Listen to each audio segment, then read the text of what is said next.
Olha a pergunta dela. Passei por uma traição por parte do meu esposo no casamento. Perdoei. E mesmo assim, ele disse que não tem mais esperança para nós. Eu estou orando pela restauração. Agora vem a bordoada.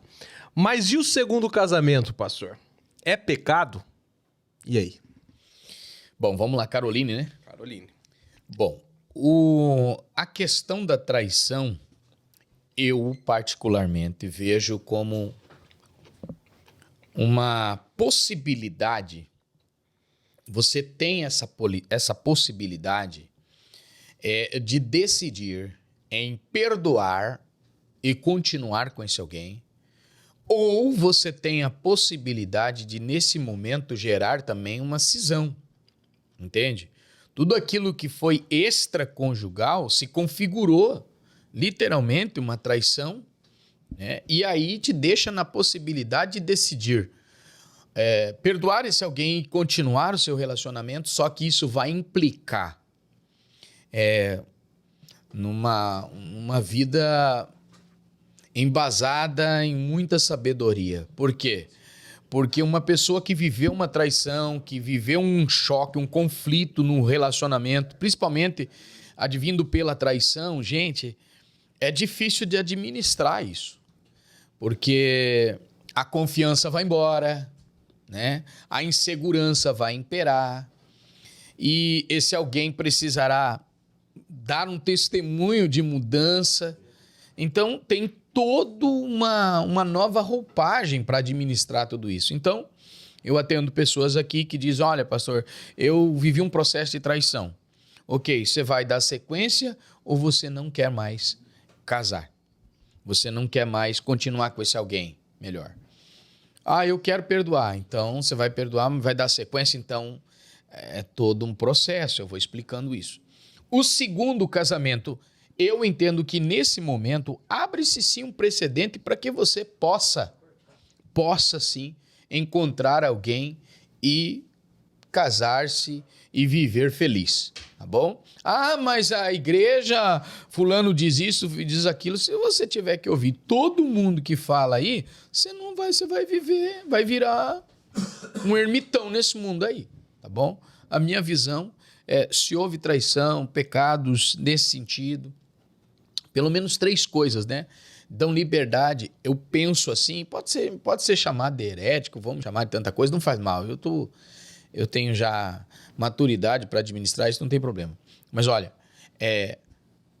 morte te dá liberdade para você casar. Abandono do lar ou a traição vão abrir precedentes para que você tenha novamente um casamento abençoado e viver feliz em nome de Jesus, tá bom? Tá, mas então, e por incompatibilidade de ideia? Antes de você responder, deixa eu falar. Vamos supor, na minha época, quando eu era mais jovenzinho, quando eu era adolescente, havia uma pressão gigante da igreja, eu falo isso com toda a propriedade, para o casamento de adolescentes, cara. Quando eu falo adolescentes, cara, eu considero uma pessoa com 16, 17 anos um adolescente. Havia uma pressão gigante da igreja, não, vocês precisam casar para fechar a brecha, que a brecha era o sexo, antes do casamento. Isso gerou uma onda dos anos 90 para cima, uma onda gigante de divórcio. De pessoas, de adolescentes, cara, jovenzinhos que se casaram ali com 18, 19 anos, o casamento não durou 1 ano. Porque, infelizmente, eles descobriram que o casamento não é só sexo, né? Quando você casa pensando nisso, você pensa que você vai viver, né? A Emanuele vai cantar lá, né? Na Band, né? Mas não é. Daí eles... Aí descobriram que não é. Isso gerou uma onda de divórcio muito grande de pessoas assim, ó, com 18, 19 aninhos ali, até menos que isso, divorciado. O pastor acredita que essa pessoa tem que ficar para sempre sem casar, sem ser feliz nessa área, porque ele fez uma escolha errada, ou ele pode se casar de novo. Já estamos polemizando aqui, né? Segundo a visão do pastor, vamos lá. Bom, vamos entender isso, né?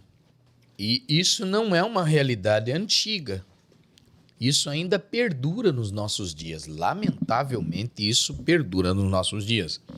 Nós temos uma grande demanda de líderes que ainda defendem isso. O jovem não pode namorar. Namorou, obrigatoriamente tem que casar. Eu penso que o que nos falta como igreja é um discipulado, um ensino, um treinamento para os nossos jovens, de modo a eles entenderem que é possível namorar sem fazer sexo, gente. Pelo amor de Deus. Que tempo que nós estamos vivendo que não pode um encostar no outro que deu fight. Não é mesmo? Eu acho que a gente precisa doutrinar, ensinar o que é pecado, né? E mostrar as consequências, trabalhar o caráter desse filho, dessa filha. A gente precisa ensinar isso, né? Ensinar os valores como templo do Espírito Santo, quem nós somos. E há pouco tempo eu falei que politicamente eu ouvi alguém dizer assim: nós precisamos de um presidente, agora numa visão política, que aparelhe a polícia, dando a ela armamentos mais sofisticados para combater o crime, para combater tudo aquilo que é criminal, tudo aquilo que deturpa a sociedade, hoje o banditismo, o crime organizado. E eu fiquei pensando, será que ao invés de aparelhar melhor a polícia, não seria melhor tratar o ser humano, a família, né? Dar condições de vida, trabalhar a pessoa, ao invés de aparelhar, dar armamento? Então, parece que a gente tem uma ideia totalmente oposta daquilo que a gente pode fazer. Então, ao invés da gente obrigar um jovem, né, a casar-se tão menino, tão imaturo, tão inconsciente, que o casamento, gente, a gente se prepara para tudo. A gente faz faculdade para medicina, faz faculdade para advogado, magistrado, enfim. Para tudo a gente faz, para administração, contabilidade, para tudo a gente se prepara. E para o casamento? Qual a faculdade que a gente faz?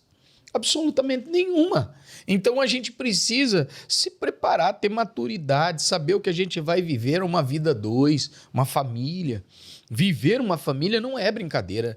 Não é dois jovens apaixonados que se encontraram e disseram vamos morar juntos. Não é isso, gente.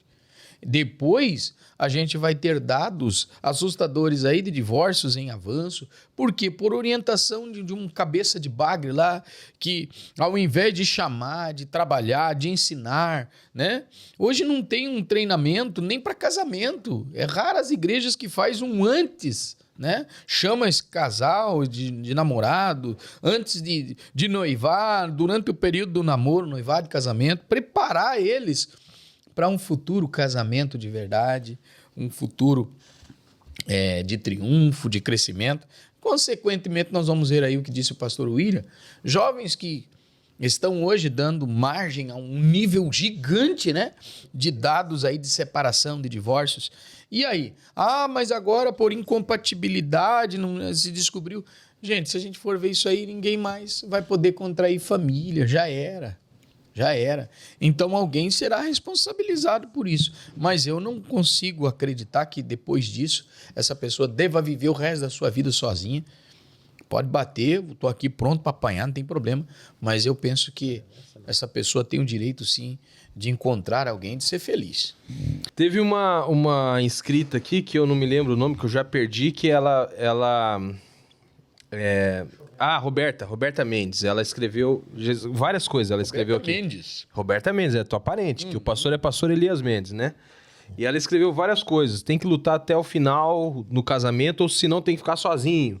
Daí ela colocou em maiúsculos: segundo a Bíblia, Deus odeia o divórcio. E é verdade, ele odeia o divórcio mesmo. Tá certo. Mas a própria Bíblia diz que por causa do duro coração do homem, a carta de divórcio está disponível aí.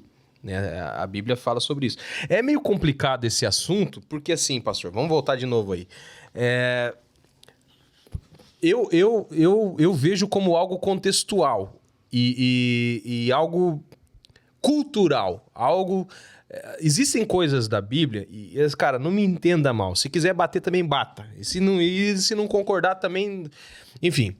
Mas existem coisas da Bíblia que, gente, a gente tem que analisar o cultural daquela época. Ah, William, mas a Bíblia foi modernizada? Não. Mas existem coisas, gente, que não tem como você encaixar no século que a gente vive hoje.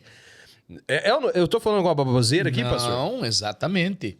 Se for assim, a gente vai condenar, então, o Eucana. O Eucana tinha Penina e tinha Ana. Tinha 2 mulheres. Nós vamos condenar o Moisés. Tinha Zípora, né? Tinha outra esposa, enfim. Salomão, então, nem vou falar. Então tá morto. Bom, tá morto, ele já tá, né? Mas a coisa estava complicada, entende? Então, assim, a gente precisa entender essas questões culturais, tempo, situações, entendeu? Avaliar, porque nós somos o juiz. Tem gente que diz que não, nós não somos. Ah, não, eu não sou juiz. Nós somos o juiz dos nossos dias. Nós precisamos fazer uma avaliação dos critérios, nós precisamos julgar se sim ou não, observar a lei, a doutrina e entender isso, entendeu? Não é só a gente pegar o que está ao pé da letra e dizer é isso. Não é isso não, a gente precisa conhecer. Até porque se a gente for, assim, com todo o respeito falando, e cara, é isso, é pra gente divergir mesmo, tem gente que pensa de um jeito, gente que pensa do outro, e é isso aí mesmo. Mas se a gente for levar ao pé da letra a questão de lei e mandamentos segundo a Bíblia, nossa, todos nós estamos indo pro inferno a passos largos, porque quem que cumpre a lei, pastor? Quem que cumpre a lei? Jesus cumpriu toda a lei, né? Não tem jeito. Existem coisas que não tem como, né? E a grande verdade é que muitas pessoas escolhem a lei a seguir e critica aquele que não segue a mesma lei que ele escolheu. E essa é a verdade.